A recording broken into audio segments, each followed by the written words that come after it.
All right, let's talk about Marjorie Taylor Greene. I know. She's been everywhere lately. She's warning about canceled elections. She's talking about Epstein text messages from Donald Trump. She's broken with MAGA. And a growing number of people on the pro-democracy side are starting to wonder, wait, is MTG actually one of the good guys now? No, absolutely not. And today, I'm going to walk you through exactly why.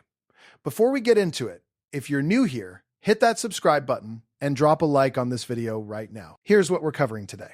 Her paid promotional partnership with a Trump family-connected prediction market platform, the Epstein narrative she's been carefully cultivating, and why the whole story doesn't add up. Let's get into it. Profit off of those donations behind the scenes. Isaac Arnsdorf has been following the story. He is a reporter for ProPublica, and he joins us now to talk about his reporting. So, Isaac, as we mentioned, Hawley and Greene each reported raising more than $3 million in the first 3 months of the year. Is this unusually high for a freshman lawmaker to be raising in the case of Marjorie Taylor Greene?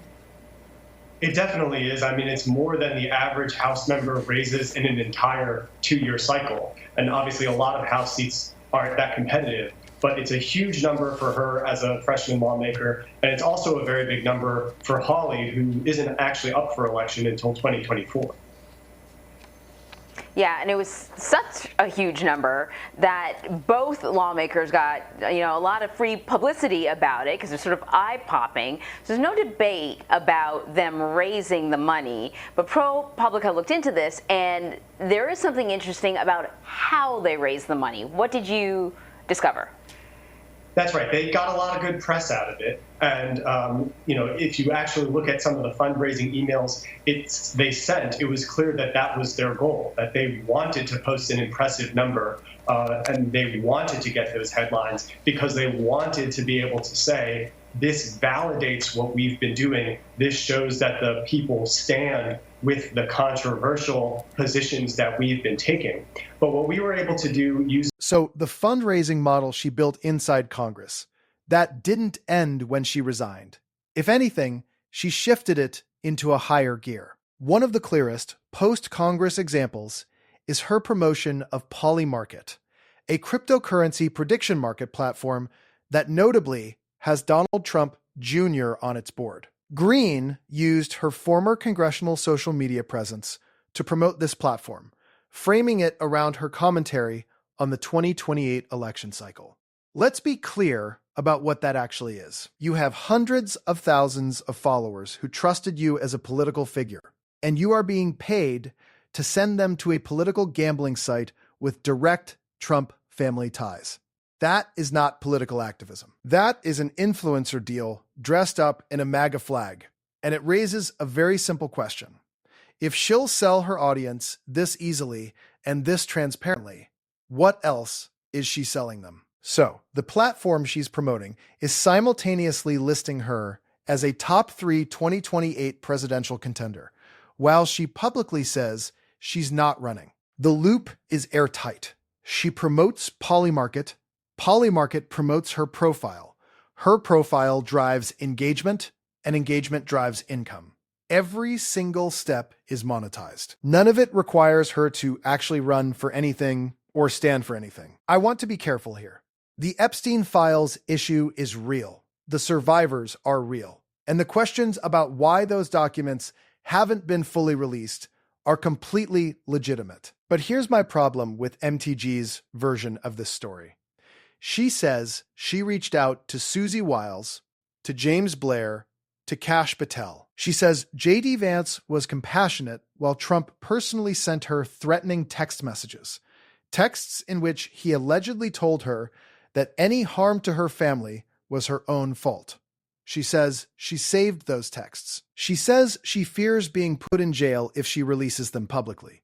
And yet, she keeps talking about them in granular detail on every platform that will book her. Here's a simple rule. If you have documented evidence that a sitting president sent threatening messages to a member of Congress over a federal investigation, you do not manage that story. You release the evidence. The fact that she's treating this as a rolling content series rather than an actual disclosure tells you a great deal about her actual priorities. Let's look at what the reporting says. Even assuming every word of this is accurate, and I'm not dismissing it, the behavior that followed is genuinely hard to explain if truth-telling is the actual goal. She's afraid of jail, but she's describing the texts in detail on national media. She told Kash Patel, who works for Trump. She told J.D. Vance, who works for Trump. At some point, the political performance overtakes any genuine whistleblowing intent. Well, I'll never forget it. I was in my office in the Rayburn building, and I got a phone call from the president. And he was at the White House, and he wanted to talk to me about the discharge petition that I'd signed my name on. And he said, Marjorie, you're going to have to take your name off that discharge petition. We can't let, this is a hoax. We can't carry this. This is a hoax. It's a Democrat hoax. And we've got to just put this away and stop doing this. And he said, my friends are going to get hurt. He said his friends would get hurt if we released the Epstein files. He said, Marjorie, these are good people. These are people you know at Mar-a-Lago. People in Palm Beach, they're going to get hurt by this. And I said, Mr. President, people have been hurt. These women have been hurt. I said, have you talked to them? I said, you should talk to them. You should have them in the Oval Office, Mr. President. You have everybody in the Oval Office. You have sports teams. You have world leaders. You have al-Qaeda terrorists that are now leading Syria. You have Mamdani. I mean, you have everybody in the Oval Office. Surely you can have these women who were raped as teenagers. Talk to them. I talk to them all the time. As a matter of fact, many of them voted for you. That's what I told them. They voted for you. Epstein victims voted. Here's the uncomfortable truth. She's not wrong that this is dangerous. Trump has floated this idea repeatedly. And every time it's repeated, it becomes more normalized. But the person saying this, Marjorie Taylor Greene, was one of the most prominent voices in the 2020 election denial movement. She helped construct the ideological framework that makes canceled elections feel like a conversation worth having. Warning about the monster she helped build is not a redemption arc. Regarding elections during wartime. According to Greene, Trump reacted with surprise after learning Ukraine had not held elections since Russia's invasion in 2022. She recalled Trump saying, "So you say during a war you can't have elections?" Greene claimed that although Trump appeared to joke about the idea, she was left uncertain whether he was being entirely serious. Ukraine has not held presidential elections since Russia launched its full-scale invasion in February 2022. Under Ukraine's constitution, national elections cannot legally take place while martial law remains in effect. Greene argued that Trump's repeated comments about elections and presidential terms were designed to test public reaction. He constantly says it so that he can normalize the idea and test the support and test people's reaction. I think it's incredibly dangerous and no one should ever accept it. There cannot be a third term, no. That's against our law, that's against the Constitution, there is no third term. And if this country is at war, no, our elections should not be cancelled. She also insisted there could be no legal third presidential term under the US Constitution. The debate centers around the 22nd Amendment to the United States Constitution, which states that no person can be elected president more than twice. Despite that restriction, Trump has She spent years mainstreaming the idea that election outcomes are negotiable. She was front and center pushing the stolen election narrative after January 6th. And now she wants to warn us that canceled elections are incredibly dangerous. The intellectual consistency just isn't there. But here's what is consistent: the money. Because throughout every phase of this political transformation, from MAGA loyalist to Epstein crusader to anti-authoritarian alarm raiser, the financial moves have been remarkably disciplined. Her personal stock portfolio jumped 476% while she was a sitting member of Congress. She executed over 450 trades, buying nearly $4 million in stock in 2024 alone, while serving on committees with access to sensitive government information. And when it finally came time to leave Congress, she timed her departure with a precision that should raise eyebrows from anyone who ever took her anti-government waste rhetoric seriously. 5 years and 3 days. Not 5 years and a month. Not 5 years flat. 3 days to spare.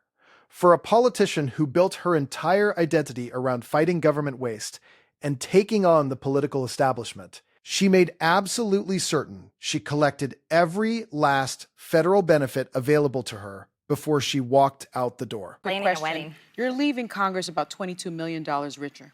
And That's not true.